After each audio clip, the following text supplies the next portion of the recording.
Vamos a mais um momento da nossa liturgia da palavra, que eu transmito sempre nos meus endereços telemáticos, meus endereços digitais, minhas redes digitais.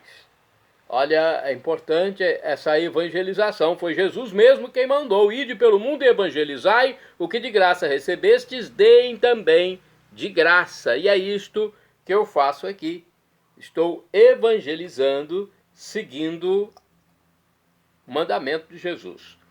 Neste vídeo, nós teremos aqui uma transmissão da liturgia referente ao dia 1º de junho de 2025, domingo, dia da Ascensão do Senhor Jesus. A Ascensão do Senhor é um evento importante que precede o Pentecostes. Estamos dentro da 7ª semana da Páscoa, ano litúrgico C, quando se dá mais ênfase à liturgia, às mensagens, ao Evangelho de São Lucas, médico e secretário do apóstolo São Paulo. A cor dos paramentos litúrgicos é branca, conforme eu estou simbolizando aqui com este lenço. E no rito temos a missa própria com glória, o creio, o prefácio próprio, o ofício da solenidade. Primeira leitura. Leitura dos Atos dos Apóstolos, capítulo 1, versículos do 1 ao 11. No meu primeiro livro, Ó Teófilo, já tratei de tudo o que Jesus fez e ensinou desde o começo, até o dia em que foi levado para o céu, depois de ter dado instruções pelo Espírito Santo aos apóstolos que tinha escolhido. Foi a eles que Jesus se mostrou vivo depois de sua paixão, com numerosas provas. Durante 40 dias apareceu-lhes, falando do reino de Deus. Durante uma refeição, deu-lhes esta ordem: não vos afasteis de Jerusalém, mas esperai a realização da promessa do Pai, da qual vós me ouvistes falar. João batizou com água, vós, porém, sereis batizados com o Espírito Santo dentro de poucos dias. Então os que estavam reunidos perguntaram a Jesus: Senhor, é agora que vais restaurar o reino em Israel? Jesus respondeu: não vos cabe saber os tempos e os momentos que o Pai determinou com sua própria autoridade, mas recebereis o poder do Espírito Santo, que descerá sobre vós, para serdes minhas testemunhas em Jerusalém, em toda a Judéia e na Samaria e até nos confins da terra. Depois de dizer isso, Jesus foi levado ao céu à vista deles. Uma nuvem o encobriu, de forma que seus olhos não podiam mais vê-lo. Os apóstolos continuavam olhando para o céu, enquanto Jesus subia. Apareceram então 2 homens, vestidos de branco, que lhes disseram: homens da Galileia, por que ficais aqui parados olhando para o céu? Esse Jesus que vos foi levado para o céu virá do mesmo modo como o vistes partir para o céu. Palavra do Senhor, graças a Deus. Vamos ao Salmo responsorial, ao Salmo 46, na Bíblia Vulgata, ou 47, na Bíblia de Jerusalém, versículos do 2º ao 3º, 6º ao 7º, 8º ao 9º, refrão, versículo 6º. Por entre aclamações Deus se elevou, o Senhor subiu ao toque da trombeta. Vamos repetir o Salmo, o refrão do Salmo. Repitamos. Por entre aclamações Deus se elevou, o Senhor subiu ao toque da trombeta. Povos todos do universo, batei palmas. Gritai a Deus aclamações de alegria, porque sublime é o Senhor, o Deus Altíssimo, o soberano que domina toda a terra. Por entre aclamações Deus se elevou, o Senhor subiu ao toque da trombeta. Por entre aclamações Deus se elevou, o Senhor subiu ao toque da trombeta. Salmodiai ao nosso Deus ao som da harpa. Salmodiai ao som da harpa. ao nosso Rei. Por entre aclamações Deus se elevou, o Senhor subiu ao toque da trombeta, porque Deus é o grande Rei de toda a terra. Ao som da harpa acompanhai os seus louvores. Deus reina sobre todas as nações, está sentado no seu trono glorioso. Por entre aclamações Deus se elevou, o Senhor subiu ao toque da trombeta. Repitamos! Por entre aclamações Deus se elevou, o Senhor subiu ao toque da trombeta. Vamos à segunda leitura agora, a leitura da Epístola de São Paulo aos Efésios, capítulo 1, versículos do 17 ao 23. Irmãos, o Deus de nosso Senhor Jesus Cristo, Pai, a quem pertence a glória, vos dê um espírito de sabedoria, que vô-lo revele e faça verdadeiramente conhecer. Que ele abra o vosso coração à sua luz, para que saibais qual a esperança que o seu chamamento vos dá, qual a riqueza da glória que está na vossa herança com os santos, e que imenso poder ele exerceu em favor de nós que cremos, de acordo com a sua ação e força onipotente. Ele manifestou sua força em Cristo quando o ressuscitou dos mortos e o fez sentar-se à sua direita nos céus, bem acima de toda autoridade, poder, potência, soberania ou qualquer título que se possa nomear, não somente neste mundo, mas ainda no mundo futuro. Sim, ele pôs tudo sob os seus pés e fez dele, que está acima de tudo, a cabeça da igreja, que é o seu corpo, a plenitude daquele que possui a plenitude universal. Palavra do Senhor, graças a Deus. Que bonita carta, hein?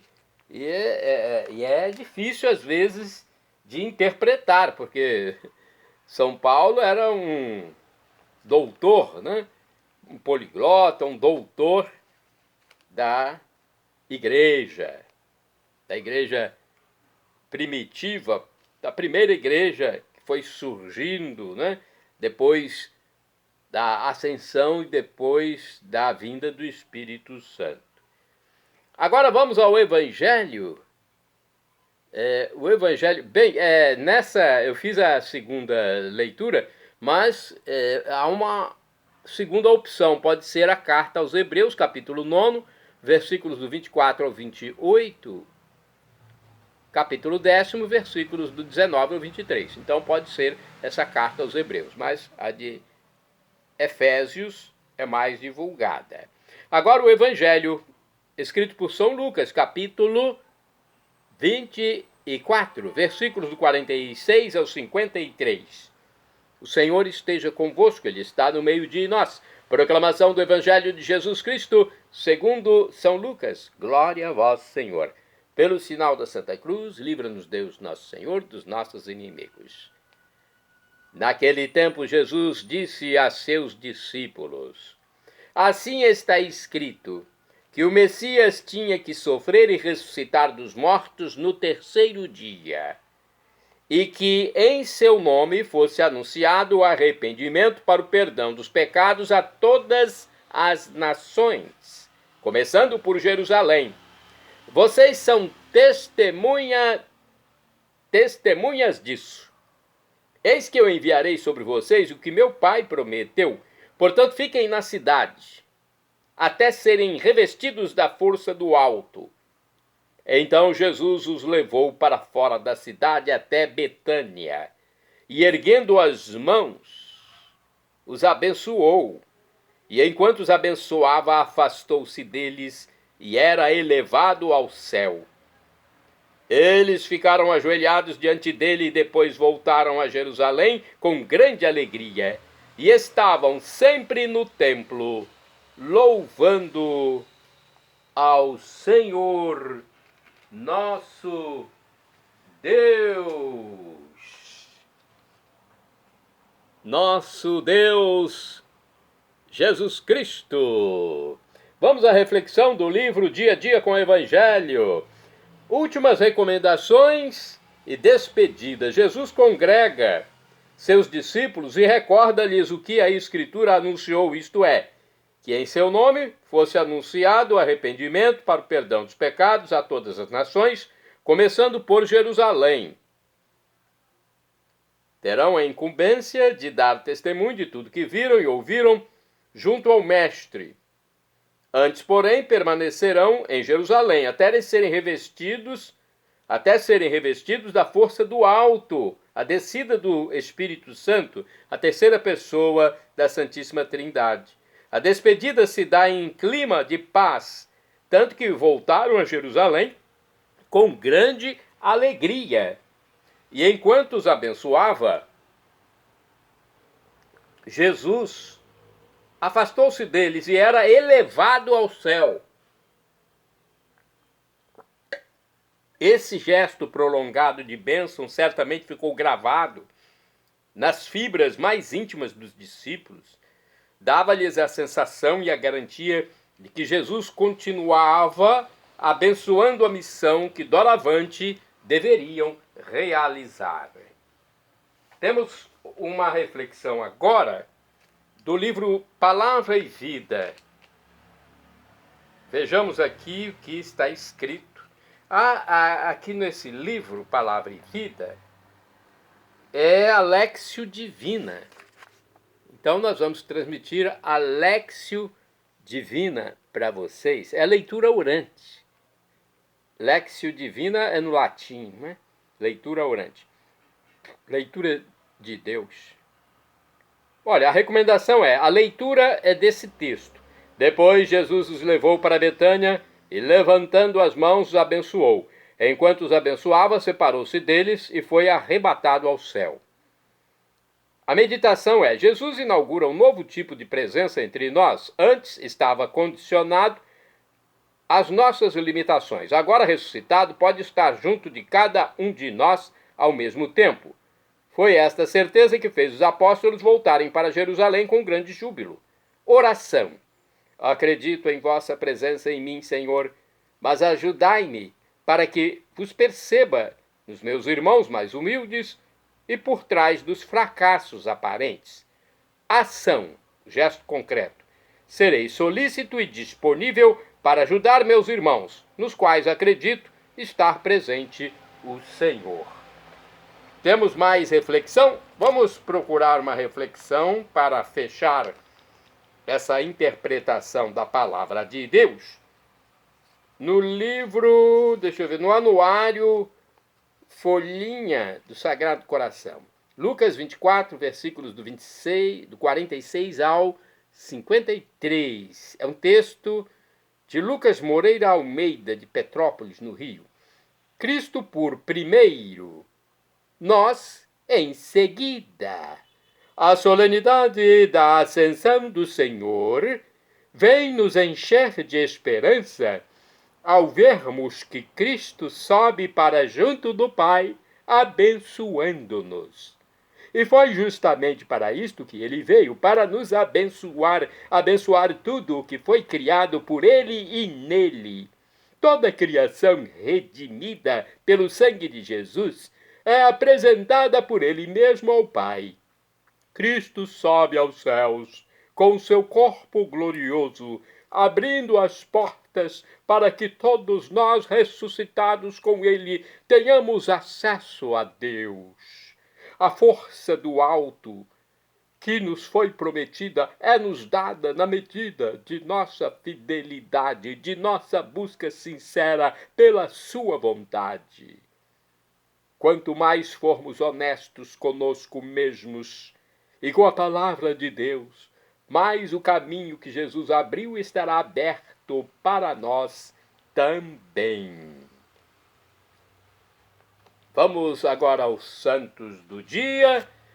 Depois de falar sobre a ascensão, o santo do dia é São Justino, filósofo e mártir.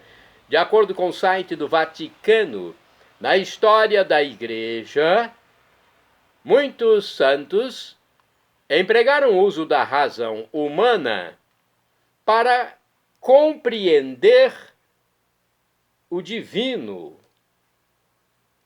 Isso é importante, hein? Atenção para o que diz essa informação. Muitos santos empregaram o uso da razão humana para compreender o divino, para penetrar na existência de Deus. Entre eles encontra-se São Justino, que viveu no século II depois de Cristo e morreu mártir no ano 165. Sua festa é celebrada no dia 1º de junho. Conseguir conhecer a Deus face a face é possível, mas esta pessoa, como São Justino, de mente aguda e alma sensível, teve que partir de longe como pagão. Ele viveu na Samaria no século I depois de Cristo e cresceu nutrindo-se de filosofia. Os mestres do pensamento grego foram aquela luz que acompanhou o santo na sua busca do ser infinito, que seduz pelo conhecimento e que, se pudesse, chegaria perto e até o infinito, aliás, chegaria perto e até o explicaria com a força da racionalidade. A visão de Deus, para Justino, é a finalidade da filosofia. Mas qual corrente de pensamento é capaz de chegar pelo menos perto? O samaritano de Flavianeópolis, sua cidade natal, bateu à porta dos estoicos e pitagóricos, porém ninguém soube oferecer-lhe um meio para atingir aquela sua meta tão ambiciosa. O coração de Justino aqueceu-se um pouco mais ao encontrar um pensador platônico. E, decidido a prosseguir nesta busca, distante do barulho das cidades, escreveu: o conhecimento das realidades integradas e a contemplação das ideias excitavam minha mente. No lugar retirado que escolheu, descreve em seu diálogo com Trifão, encontrou uma pessoa idosa com quem discutiu sobre a pessoa de Deus. Porém, o esforço de se chegar a uma definição perfeita viola o obstáculo de uma consideração. Se o filósofo, observa o idoso, nunca viu nem ouviu a voz de Deus, como pode ter sozinho uma ideia sobre ele? Então o diálogo prossegue em direção aos profetas. Falaram de Deus durante séculos e profetizaram em seu nome sobre a vinda do Filho de Deus ao mundo. Eis a reviravolta da sua vida. Justino converteu-se ao cristianismo e, por volta do ano 130, em Éfeso, recebeu o batismo. Com o passar do tempo, Justino se deslocou para Roma, onde fundou uma escola filosófica e se tornou um anunciador incansável de Cristo entre os estudiosos pagãos. Escreveu e falou de Deus que finalmente conseguiu conhecer mediante a categoria e a linguagem dos filósofos. Utilizou, sobretudo, sua inteligência e habilidade dialética em defesa dos cristãos perseguidos, como demonstram as suas duas apologias. Justino ataca de modo particular os caluniadores da sua profissão, mas o confronto em público com o filósofo crescente, anticristão férreo, apoiado pelo poder, foi fatal. Justino foi preso por ironia do destino como ateu, isto é, como subversor e inimigo do Estado. Minha Nossa Senhora. Como subversor do Estado. E como ateu, como é que pode? É algo que a gente não entende. Né? Como é que isso pode ter acontecido? Né? Assim foi decapitado Justino, o santo. Teve a cabeça cortada. E junto com outros 6 companheiros. Foi por volta do ano 165, sob o império de Marco Aurélio. A fama do missionário filósofo, do qual se deve a mais antiga descrição da língua da liturgia eucarística, torna-se eterna. Inclusive, o Concílio Vaticano II citou seu ensino em 2 grandes documentos, a Lumen Gentium e a Gaudium et Spes. Para Justino, o cristianismo é a manifestação histórica e pessoal do Logos na sua totalidade. Por isso afirmou: tudo que de bom foi dito por qualquer um pertence a nós cristãos. São Justino, rogai por nós. Shalom Adonai é uma expressão hebraica que significa a paz de Deus. É o que eu desejo para todos vocês. El Shaddai, também do hebraico, significa Deus onipotente, Deus todo-poderoso. Ele proverá aquilo que você deseja, se for para o seu bem. Professor e escritor de mais de 100 livros da Igreja Católica, Felipe Rinaldo Queiroz de Aquino, em seu canal no YouTube, diz que Deus pode nos dar uma dessas 3 respostas quando suplicamos algo: sim, não ou espere. Qualquer das 3 devemos acatar, mesmo que seja um não. Até na terra, nosso pai, nossa mãe nos dá um não, porque sabe que é o melhor para o filho. Imagine Deus, que é onisciente, onipresente, onipotente. E agora eu clamo do aramaico, dialeto de Jesus, Maranatá, como dizemos nós católicos, ou Maranata, como dizem nossos irmãos separados, os evangélicos ou protestantes, não importa a pronúncia, o significado é o mesmo. Vinde, Senhor Jesus, um dia ele voltará na glória. E será o juízo final, a parousia. Teremos corpos glorificados, transformados, transfigurados. Algo inexprimível, indizível, inefável, inexpressável, grandioso. Não temos palavras humanas para dizer o que será o juízo final, quando não haverá mais esse tempo, esse espaço como conhecemos aqui. É o tempo de Deus, o Kairos, em perfeita atuação, completa atuação. Quem for batizado, se arrepender dos seus pecados para não morrer em pecado grave e crer em Jesus como Deus, no mistério da Santíssima Trindade, Pai Criador, o Filho Redentor e o Espírito Santo, nosso defensor, estará no céu para sempre, de forma perene, definitiva, perpétua. Felicidade em plenitude. O apóstolo São Paulo já disse: a tribulação de agora nem se compara com a glória futura que será revelada em nós. Creia então, arrependa-se dos seus pecados e seja batizado. Perdão, Senhor, pelos meus pecados passados, presentes, futuros, físicos e espirituais. Pecados do pensamento, palavras, atos, omissões, e me dê a vida eterna. Meu Jesus, eu quero a vida eterna convosco, com todos os santos, com todos os anjos de Deus, com todos os salvos. Perdão, Senhor, e eu quero encontrá-lo na vida eterna. Acesse Paulo Roberto Maciel, YouTube, Instagram, Facebook e blog. Para ir direto ao blog é repórterpaulomaciel.blogspot.com. A paz de Cristo Jesus. Shalom Adonai.